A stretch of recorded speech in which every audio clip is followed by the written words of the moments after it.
Kami siapkan hati kami untuk kami dengar firman Tuhan.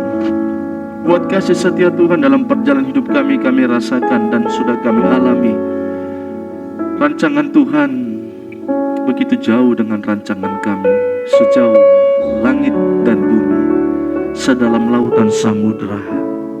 Tidak terselami betapa dalamnya dan betapa tingginya, panjang dan lebarnya.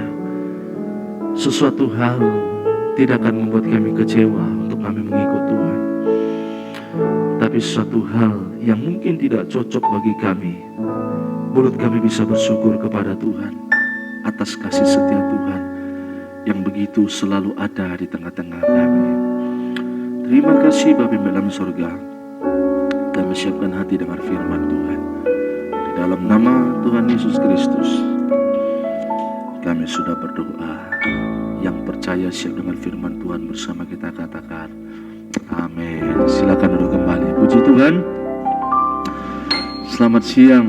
Selamat kita bertemu kembali dalam kasih Tuhan yang begitu memberikan kesempatan kepada kita pada saat siang hari ini.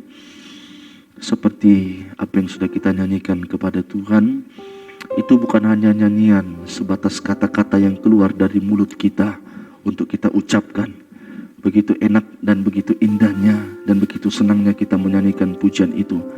Tapi ingat sesuatu hal yang mungkin Tuhan izinkan terjadi atas setiap kehidupan kita yang mungkin tidak cocok dengan apa yang kita inginkan. Tapi mulut ini masih bisa bersyukur kepada Tuhan. Amin. Mulut ini bisa selalu bersuka cita, tidak bersungut-sungut di dalam setiap mengikut Tuhan. Baik, kita akan lihat Alkitab kita dalam tema yang akan sudah kita baca dan sama-sama kita kembali memperhatikan kebenaran firman Tuhan ya, tentang soal pelajaran pada saat siang hari ini. Tuhan menjawab doa Hana. Ya, Tuhan menjawab doa Hana. Hana ini adalah istri daripada Elkana yang dimadu oleh Elkana. Ya, siapa Hana itu? Hana itu adalah istri daripada Elkana yang memiliki madu, yaitu Penina. Hana ini divonis Tuhan mandul permanen. Ingat kata-kata itu. Dalam arti kata lain, Hana tidak bisa memiliki keturunan.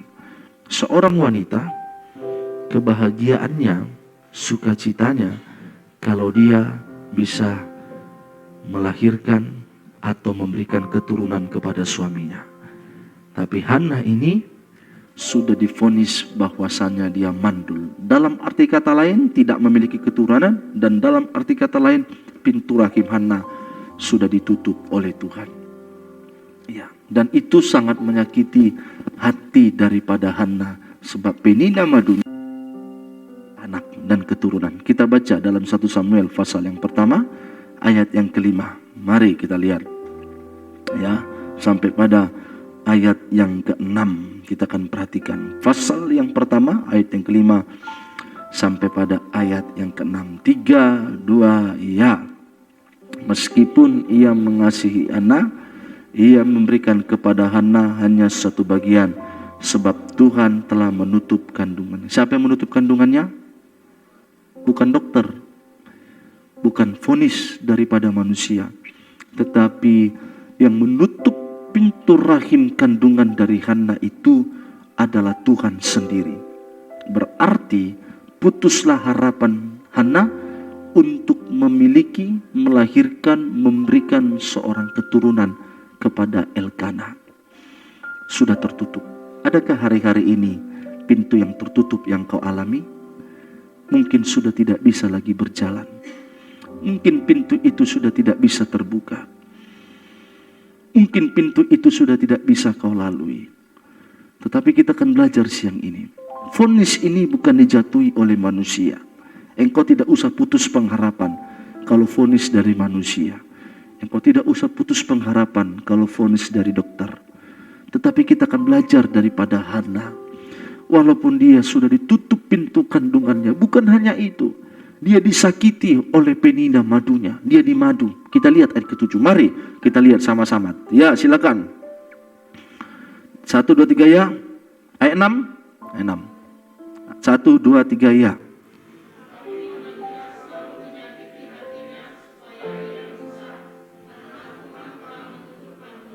Karena Tuhan telah menutup pintu kandungannya. Jadi perhatikan, yang menutup pintu kandungannya bukan manusia, bukan vonis dokter objin, bukan vonis dokter kandungan, tapi yang menutup pintu kandungannya itu langsung Tuhan sendiri. Perhatikan itu. Bagaimana kalau kira-kira saya sebagai hamba Tuhan memvonis engkau? Pasti langsung putus pengharapan, bukan? Ya. Bagaimana kalau andai kata dokter yang memvonis sudah tidak bisa lagi, Pak, paling lama 3 bulan lagi, sudahlah, bawalah jalan-jalan, kasihlah makan-makan enak, lebih baiklah dia mati karena makan daripada dia mati karena tidak makan. Itu pun sudah paling lama 3 bulan. Suruhlah keluarga kumpul semua, bawalah semua dia ke tempat keluarganya karena sudah 3 bulan. Yang memvonis Hana bukan dokter, tapi langsung Tuhan sendiri. Tapi apa yang dilakukan Hana? Iya kan? Kita mau belajar dari sini. Mungkin engkau sudah menanti sekian lama. Bagaimana ini? Tetapi apa yang dilakukan Hana? Bagaimana ini Pak Pendeta? Sudah lama aku berdoa untuk jodohku, tapi kenapa juga belum Tuhan kasih-kasih? Memang aku sudah dikatakan oleh tulangku dulu tidak akan bisa menikah. Memang dikatakan orang tuaku pun menyesal dia melahirkan aku. Tapi itu vonis dari manusia. Tapi kita akan perhatikan Hana. Bagaimana Hana saat dia divonis oleh Tuhan. Mari kita perhatikan ayatnya yang ke-6. 1 Samuel 1 ya. Ayat yang ke-10 sampai pada ayatnya yang ke-11 ya. Pasal yang ke-1 ayat yang ke-10 sampai pada ayatnya yang ke-11. Mari kita baca sama-sama. 3, 2 ya. Ya, dengan hati pedih Hana itu berdoa kepada Tuhan terus ya. Ya, Hana itu tidak membalas apa yang disakiti, yang diperbuat oleh Penina. Walaupun dia disakiti, dia tidak membalas apa yang diperbuat oleh madunya. Walaupun disakiti, dia tidak membalas apa yang dibuat oleh Penina. Tapi dia selalu datang ke bait Allah untuk berdoa. Amin. Kau tidak usah membalas apa yang divonis oleh manusia, tapi biar hidupmu itu selalu tertanam di bait Allah. Biar hidup itu selalu tertambat dalam bait Allah. Biar hidupmu selalu berakar dalam bait Allah. Terus lanjut, mari 3, 2 ya.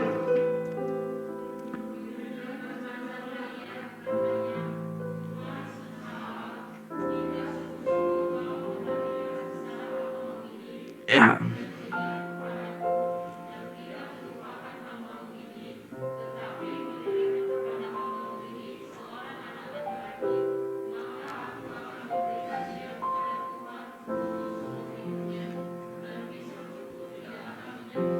Ya, apa yang kita dapat dari ayat ini?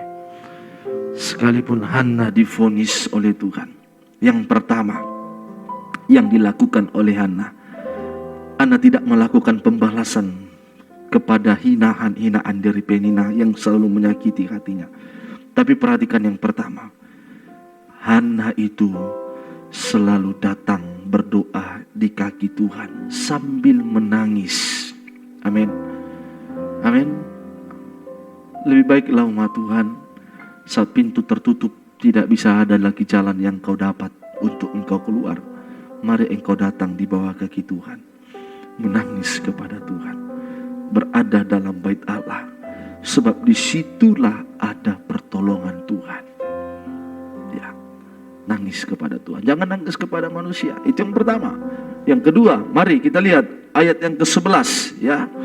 Ya, ayat yang ke-11. 3, 2 Itu yang pertama. Dia nangis, dia berdoa kepada Tuhan, dia menyerahkan hidupnya kepada Tuhan. Dalam arti kata lain, Hana itu hanya mengandalkan Tuhan, hanya percaya, hanya Tuhan yang dapat menolongnya.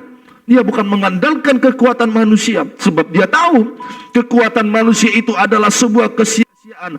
Tapi dia yakin dan percaya orang yang mengandalkan Tuhan itu diberkati oleh Tuhan.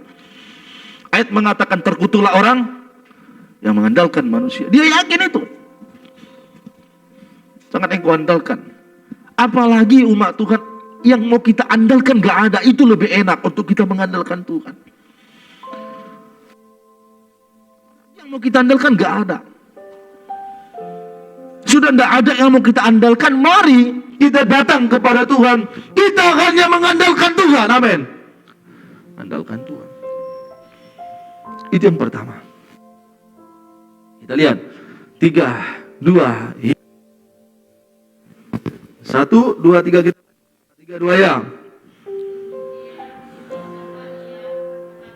Ya. Tuhan semesta alam, jika sungguh-sungguh engkau memperhatikan sengsara hamba-Mu ini dan mengingat kepadaku dan tidak melupakan hamba-Mu ini, tetapi memberikan kepada hamba-Mu ini seorang anak laki-laki, maka aku akan memberikan dia kepada Tuhan seumur hidupnya. Abin lakukan Hana. Pertama dia berdoa kepada Tuhan. Dia mengandalkan Tuhan. Yang kedua, dia meminta anak. Bukan untuk menunjukkan kehebatannya kepada Penina dan Elkana. Seringkali kita berdoa begitu kan? Tuhan berikan aku begini, supaya nanti aku buat ini, buat itu. Tuhan berikan aku suami orang kaya, supaya nanti aku bisa membahagiakan keluargaku, menyekolahkan adik-adikku. Ya, bila perlu kulanjutkan sekolahku, kubangun rumah orang tuaku di kampung. Kan itu kadang kita berdoa. Tapi Hana enggak. Dia tidak berdoa, Tuhan berikan aku seorang laki-laki, supaya nanti lewat anak laki-laki ini kutunjukkan sama Penina itu. Ya, tapi betul-betul si Penina yang menyakiti hatinya. Bukan kutunjukkan kepada dia, tapi dia berdoa, kalau engkau berikan aku anak laki-laki Tuhan, kuserahkan ini untuk memuliakan siapa? Tuh, bukan kalau aku ada anak laki-laki supaya jatuh nanti harta Elkana sama aku. Bukan.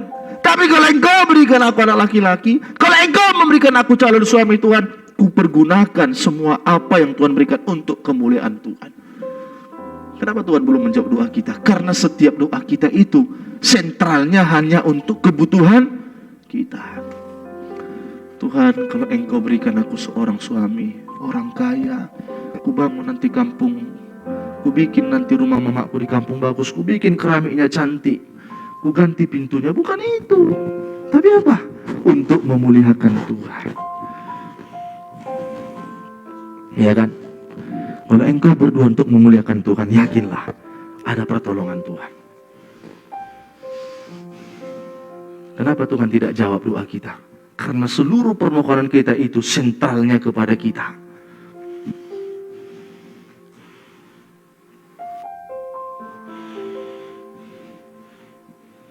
Ya, sentralnya kan diri kita.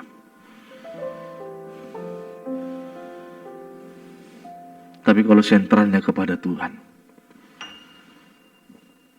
nanti kita akan melihat Hana. Tuhan tolong Hana. Kita lihat dulu Yakobus pasal 4.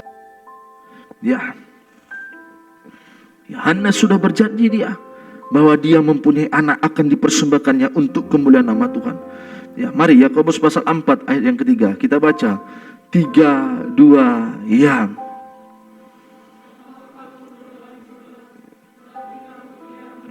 Ya, kamu berdoa tetapi kamu tidak menerima apa-apa. Ya, perempuan ini. Sering kau berdoa tapi tak terima kan? Tuhan berikan aku jodoh Tuhan. Gak apa-apalah Tuhan, orang Batak pun jadilah, yang penting laku aku. Gak apa-apalah, sinamoknya pun dicicil pun gak masalah. Yang penting laku. Supaya dilihat sama teman-temanku di kantor, aku juga wanita yang laku. Ya, Tuhan tidak kasih itu. Tapi kalau engkau berdoa, Tuhan berikan aku buah nikah, berikan aku suami untuk kemuliaan Tuhan. Oh, suami orang Batak. Tinggal di Dubai pula. Orang kaya konglomerat. Ya. Mertuamu, calon mertuamu, konglomerat. Orang kaya berat. Udah itu anak satu-satunya lagi. Gak ada edakmu, gak ada amang bawamu. Setelah kalian menikah 2 minggu, mertuamu tadi masuk ruang ICU. 3 minggu lagi di ruang ICU. Inna lillahi wa inna ilaihi raji'un. Diberikan surat wasiat. Kekayaanku semua jatuh kepada anak satu-satunya. Dan sayangilah paruh mainku itu. Enak? Enak. Ya kan? Kan? Karena doamu ada seperti itu. Sampai detik ini saya belum dapati. Ini udah enggak berdoa Tuhan supaya lihat orang Tuhan. Edakmu 8. Udah? Itu pun tanah mertuamu di kampung cuma 2 kapling. Dibagi 8 sama saudara laki-laki ada 7. Berarti 15. Waktu meninggal mertuamu, pembagian ditanggung bersama. Tapi kalau kita berdoa semuanya untuk kemuliaan nama Tuhan, yakinlah nama Tuhan, apapun pintu tertutup, Tuhan pasti buka jalan. Amin. Kenapa Tuhan tidak berikan? Karena apa? Karena sentral dari doa kita itu hanya untuk diri kita. Mari kita baca ulang. 3, 2, ya.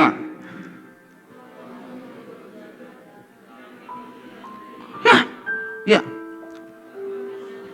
Iya.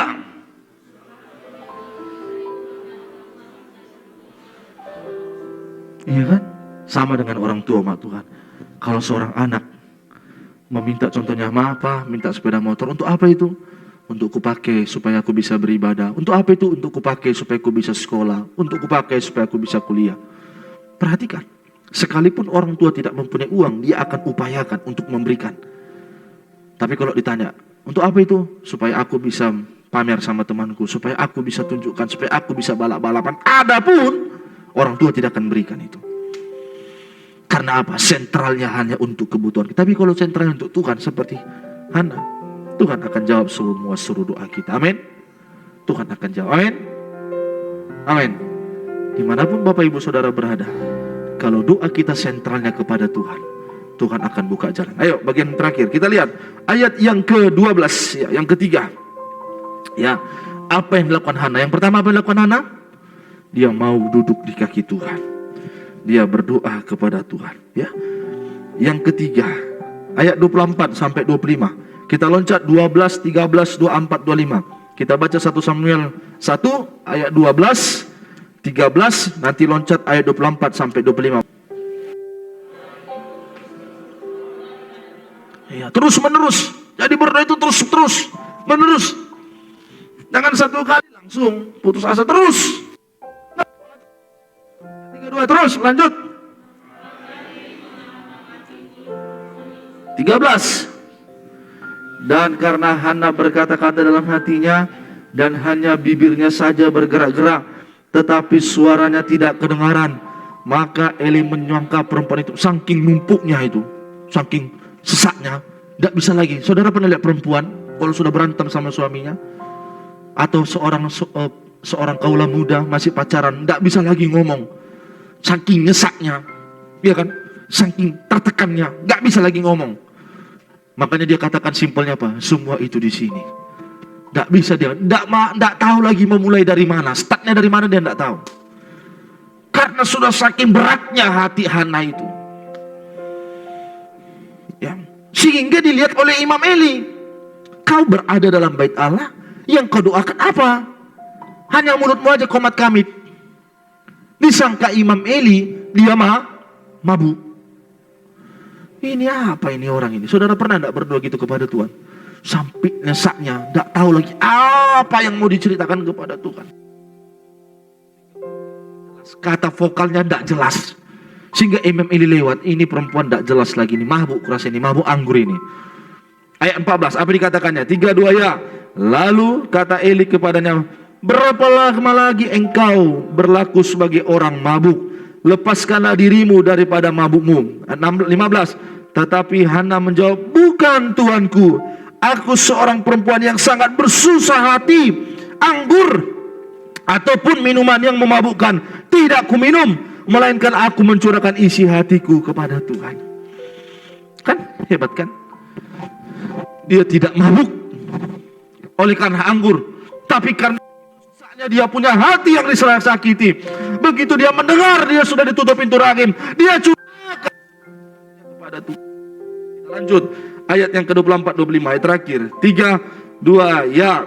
Setelah perempuan itu menyapi anaknya, dibawanyalah dia dengan seekor lembu jantan yang berumur 3 tahun, 1 eva tepung dan sebuyung anggur, lalu diantarnya ke dalam rumah Tuhan di Shilo.